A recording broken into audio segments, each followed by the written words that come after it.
Welcome to the Embracing Neurodiversity podcast, where I share my journey of embracing the experience of my amazing son who is on the spectrum. I am Ivory, a mother, educator, and personal growth enthusiast. My goal is to offer insight and stories that may inspire you on your own parenting journey. Thank you for tuning in. Hi, everybody. Welcome back to the Embracing Neurodiversity podcast and part 2 of our State of Special Education series. I am your host, Ivory, and today's episode is called The Power of Local Advocacy. Last week, if you recall, if you did not listen to the first two, actually, this is part 3. I'm sorry, y'all. I'm like all over the place. This is part 3 of our State of Special Education series. Last week, however, we explored how to protect your child's special education rights by going over some basic terminology and some strategies to increase your advocacy, right?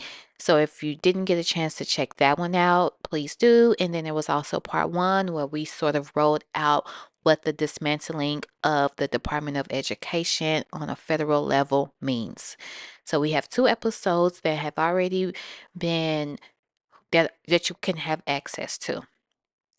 This week, we're digging into how to use your voice, your story, and your presence to create change right where you live. You don't need a degree. You don't need a degree in law or education or politics. You don't need a degree at all to make a difference. As I have mentioned before in the past, that an informed parent is an unstoppable force for change. All you need is to be informed and to be brave. So let's talk about how you can influence local school boards, shape state level decisions, and build grassroots power for our neurodiverse children. With the potential weakening of the U.S. Department of Education, the potential dismantling of the U.S. Department of Education, I should say, the decisions affecting your child's education will increasingly fall into the hands of local officials, as mentioned before.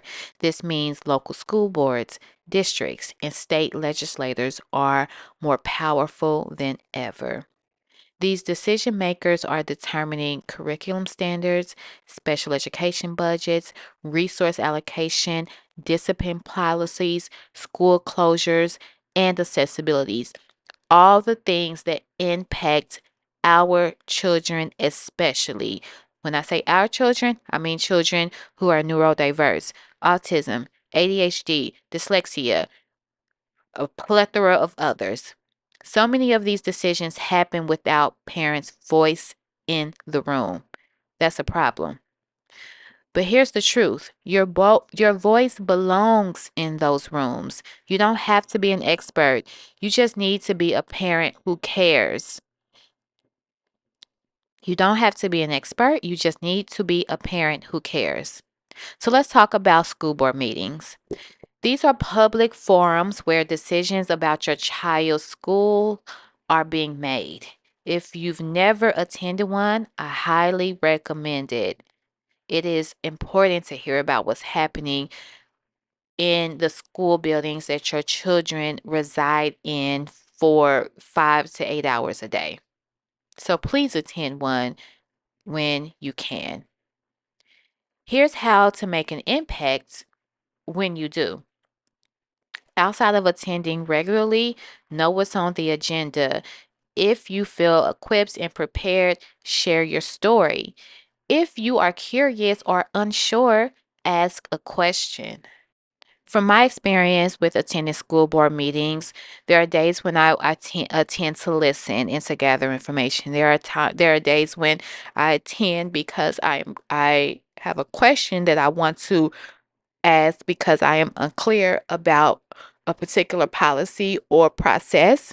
And then there are times when I attend to advocate and share my experience and perhaps the experience of other parents who have neurodiverse children. And so my agenda is different each time, but simply being a presence matters. You will be surprised.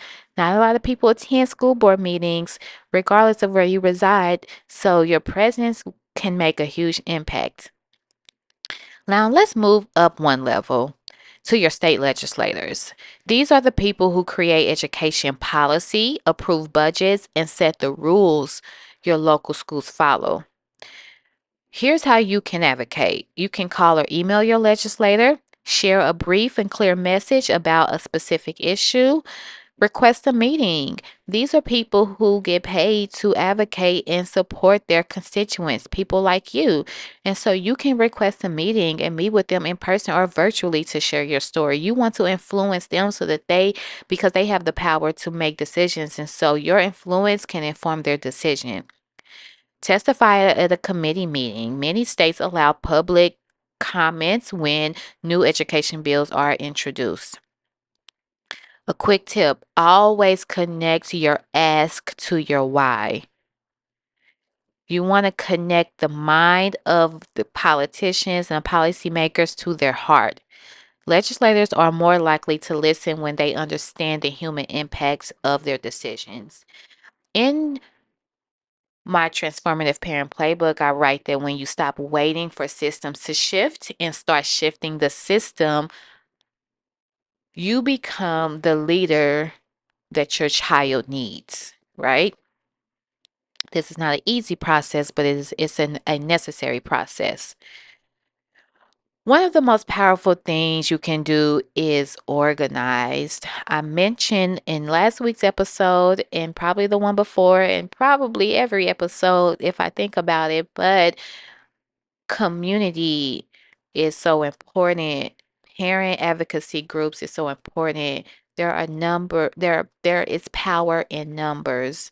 So this means finding other parents and advocates who care about the same issues and working together. I can testify for that for sure. I have a community of people who are parents of neurodiverse children, and we are able to exist with each other authentically and collaborate and thought partner around how we can continue to support our children. And we lean on each other when we need to vent. And we lean on each other when we're frustrated. And we empower each other when we need to empower each other. And we exchange information. And most importantly, we see each other and we feel seen, right? And so find your local advocacy groups. And if you are bold enough, if the one doesn't currently exist, create one. Use social media as a platform as well to spread the message. Coalition is incredibly important and powerful, and it matters. When we show up together, when we sign letters together, when we speak at meetings together, we are harder to ignore.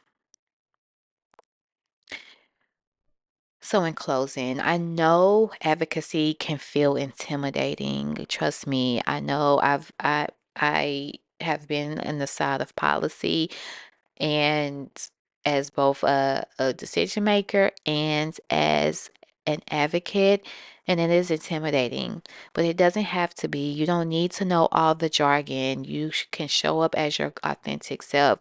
You just need to know that your child matters and other children like them matter, and that your child deserves a future that will allow them to thrive. And so that is your why. You just need to know your why.